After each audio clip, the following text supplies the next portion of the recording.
நம்ம எதை பத்தி பேச போறோம்? நம்ம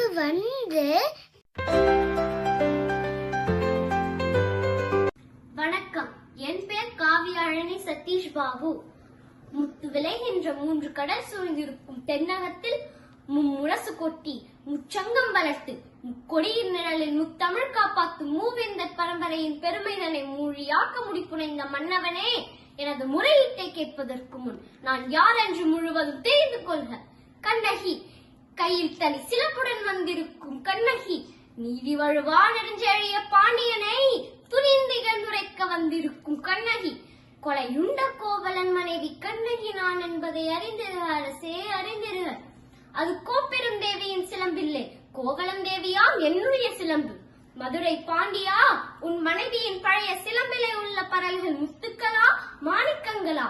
என் சிலம்பிலே உள்ளவை மாணிக்க பரல்கள், மாணிக்கங்கள் அல்ல, இரத்த துளிகள், தர்மத்தின் கண்கள் வடிக்கின்ற இரத்த துளிகள். பாண்டியா, உனக்கு இன்னும் சந்தேகம் இருந்தால் இதோ என்னுடைய மற்றொரு சிலம்பு. நீதியின் இலக்கணம் உரைக்கும் நெடுஞ்செழிய பாண்டியனே, உனது நாட்டில் எதற்கு பெயர் நீதி? நல்லான் வகுத்ததோ நீதி? அல்ல அல்ல, வல்லான் வகுத்ததே இங்கு நீதி. இதற்கு பெயரா நீதி? இதற்கு பெயரா நேர்மை? இதற்கு பெயரா நியாயம்? இதற்கு பெயரா அரசு? உமக்கு பெயரா அரங்காக்கும் மன்னன்? அமைச்சர்களே, அறப்பெரும் சான்றோர்களே, இதற்கு என்ன பதில்? தலை தொங்கிவிட்டதா? நீதி கவிழ்ந்து விட்டதா? வாய் அடைத்து விட்டதா? நெடுஞ்செழிய பாண்டியனின் அறம் வரம் திறம் அத்தனையும் மண்ணோடு மண்ணாக கலந்து விட்டதா? ஆனை சேனை ஆயிரம் ஆயிரம் எதிர்த்து வந்தாலும் நிமிர்ந்து தலை குனியாமல் படை நடத்தும் உன் வீரம் எங்கே? கம்பீரம் எங்கே? வெற்றி திருப்பாடு எங்கே? எங்கே? எங்கே?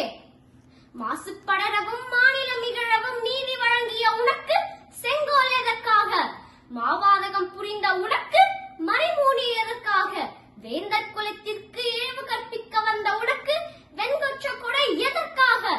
அழு, என்னை காலமெல்லாம்